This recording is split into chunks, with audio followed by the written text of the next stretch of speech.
Herkese selamlar. Bugün doğalgazla ilgili yine bir video çekme ihtiyacı duydum. Birçok soru geldi.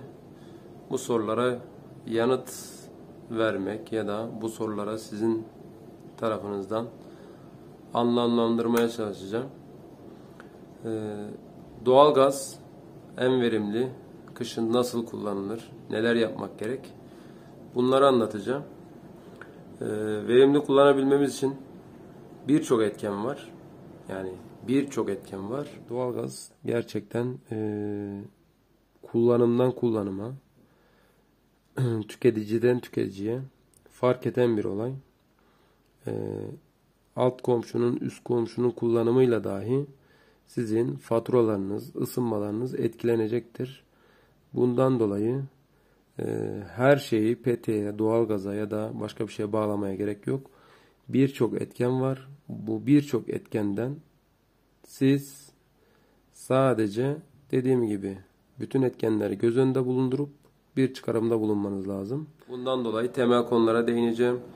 Yine değinmediğim veya sizin aklınıza takılan, merak ettiğiniz konular varsa yorumlar kısmından sorarsanız yine bunun gibi videolar gelir.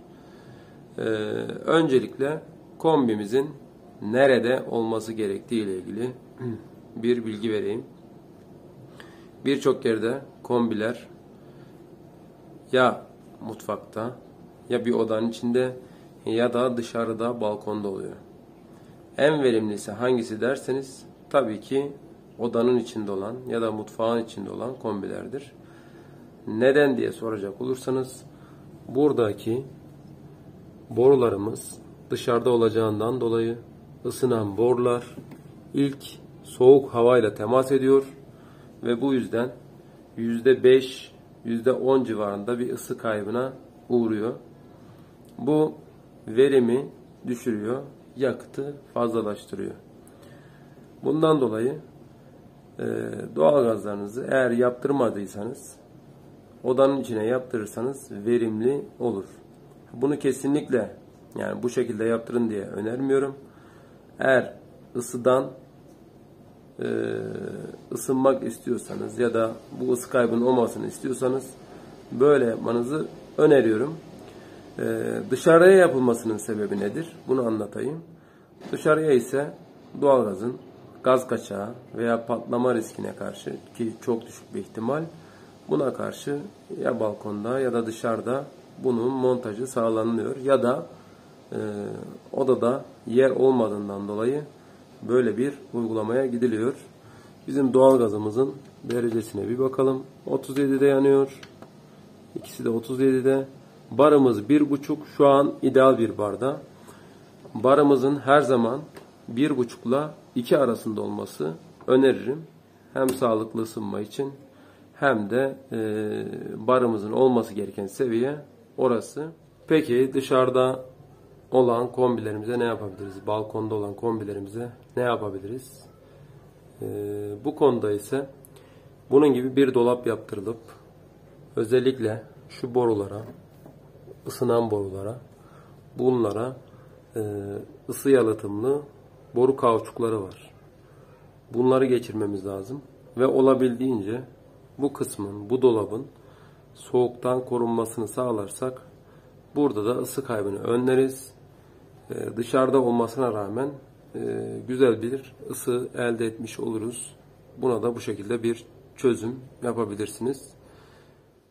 Evet, kombimizden sonra en önemli ikinci unsur peteklerimiz. Eğer yine dediğim gibi petekleriniz yapılmadıysa, yapım aşamasındaysa alttan giriş, alttan çıkış şeklinde bağlantı yaptırmanızı tavsiye ederim. Çapraz yukarıdan aşağı ya da yukarıdan aşağı olmamasına dikkat edin. Alttan ve alttan olursa daha verimli ısındığı görülüyor. Çünkü ısı ilk önce yukarıya çıkıyor. Alttan verirsek bu peteğin daha çabuk ısınması anlamına geliyor. Diğerinde ısınmıyor mu? Onda da ısınıyor ama %5'lik bir ısı kaybı illaki o gibi durumlarda oluyor. Peki başka peteklerde ne yapabiliriz? Peteklerimiz eğer mesela sallıyorum bu oda çok sıcak, aşırı sıcak oluyor. Bu odayı komple kapatacağız peteklerini. Buradan komple kapatıyoruz. Ve bir tur. Bu şekilde bir tur döndürerek bu odanın ısısını bir nebze olsa, yani buradaki ısı sirkülasyonunu düşürerek diğer odalara daha fazla ısı gitmesini sağlamış oluyoruz. Eğer giriş ya da çıkış tahmin edemiyorsanız iki tarafı da bir tur çevirirseniz bu odayı daha az ısıtmış olursunuz ve tasarruf etmiş olursunuz ısıdan. Ya da bu oda hiç ısınmıyor. Ne yapabiliriz? Eğer bunlar bunun gibi bir tur dönmüşse tamamen bunu açarak iki tarafı da ısıtmaya çalışıyoruz. Şunu söyleyeyim. Üst taraf ısınıyor. Alt taraf ısınmıyor. Bu peteklerinizi kontrol edin. Eğer böyle bir şey varsa muhtemelen petek gereklidir. Bunlara dikkat edin. Peteklerimizde buralara ya da bunların iç kısımlarına alüminyum folyo tabak koyarak burada da sular koyarak nemlendirme ile odamızı hem nemlendirmiş hem de ısıtmış olacağız. Peteklerde yapmamız gereken şeyler bu. Diğer bir husus perdelerimiz. Eğer perdelerimiz peteğin arkasında bu şekilde olursa dışarıdaki pencereden gelecek ısının önüne geçerek bu sirkülasyonu düşürmüş olacağız ve ısı kaybımız perdenin ön tarafında kalmış olacak. Diğer bir konu ise pencerelerimiz. En çok ısının kaybolduğu alan pencerelerimizin olduğu alandır. Eğer dediğim gibi perdelerimiz peteğin arkasında kalırsa ısı kaybını neredeyse %20 içeride tutmuş olacağız. Peki pencerelerimizde ne yapabiliriz? Biz perdemizi kapatmak istemiyoruz veya perdemizi kapatmamıza rağmen yine ısı kaybını önlemek için öncelikle bunun ısı yalıtımına bakacağız. Eğer şuradaki lastikler, yani biz buna yalıtım diyoruz ya da buna lastik de diyebilirsiniz. Bunların ölmüş mü, ölmemiş mi, artık kullanılabilirliğini yitirmiş mi, yitirmemiş mi, bunları kontrol edin. Bunlar eğer ölmüşse geçici çözüm olarak mesela benim arka taraf hava alıyordu. Bu süngerden, tek taraflı yapışkanlı süngerden buralara boydan boya çektim. Ve gördüğünüz gibi alt tarafta da var. Isı kaybımızı, hatta dışarıdaki sesi de önlemiş oluyoruz bu şekilde. Diğer pencerede yapacağımız başka bir özellik, şuradaki düğmelerimiz. Bunların kış modu ve yaz modu var. Kış modu bunlar. Hatta ben bir alyanla size göstermeye çalışayım. Evet, kış modunda şuradaki aralığı kapatmamız lazım. Şurada bir ok işareti var.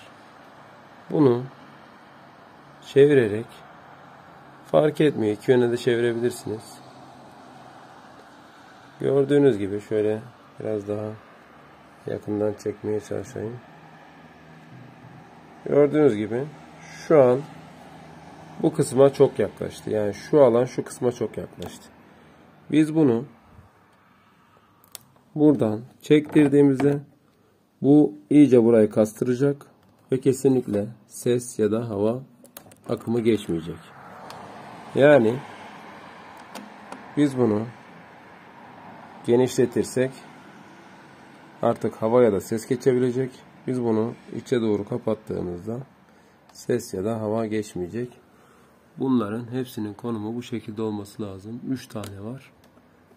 Üçünün de aynı şekilde iç tarafa doğru kıvırmamız lazım. Bunu da yine aynı şekilde. Bunu penseyle de yapabilirsiniz ama alyanla yaparsanız daha sağlıklı olacaktır. Evet.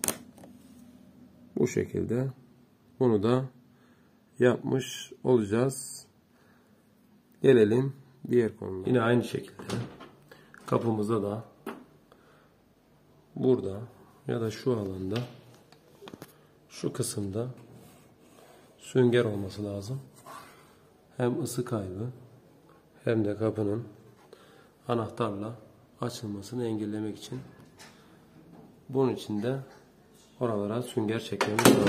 Böyle boydan boya kapılarımızda ise, balkona açılan kapılarda bu kollarla, zaten burası nasıl biliyorsunuz, bunu yukarı doğru kilitlememiz lazım ki ısı kaybı özellikle bu şeritlerden geçmesin. Diğer bir konu ise kesinlikle montalama, yalıtım. Binanızda yalıtım muhakkak olması lazım. Peki yalıtım içten mi olması lazım, dıştan mı olması lazım?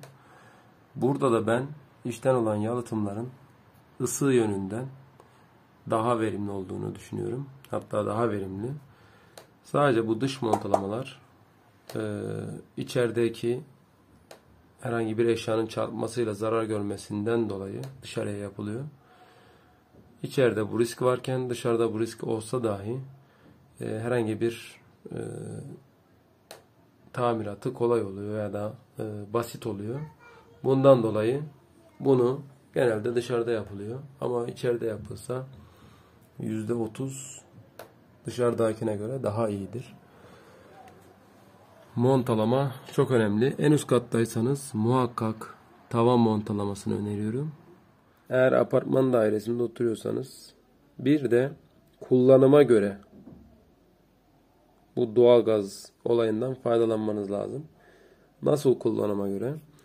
Mesela bir üst kat, bir alt kattaki komşularınız hangi odada oturuyorsa o odada oturmayı tercih edin. Çünkü odalar doğalgaz iyi yanıyordur. Bundan dolayı o odalar daha çabuk ısınır. Hem alt kat hem üst kat. Ya da alt kat ya da üst kat komşularınız bir odayı kapatabilir. 3+1 bir evdeyseniz bir odayı kapatabilir ve burayı yakmayabilir. Bu da aşağı katı ya da sizin evinizi etkileyebilir. Diğer önemli bir husus, eğer kışın özellikle güneş gören ve cephesi az olan hangi oda varsa bu odayı kullanmaya çalışın. Cephesi yani köşe bir odaysa daha fazla soğuk görecektir cephelerden dolayı ve bu oda diğer odalara göre 1, 2, 3 dereceye kadar diğer odalara göre farklılık gösterecek. Yani ısınmada problem yaşayacak. Siz zaten birçok kişinin sorduğu soru. Benim bütün odalarım ısınıyor. Bu odam neden ısınmıyor? Petekten olduğunu zannediyorsunuz. Ama öyle bir durum yok.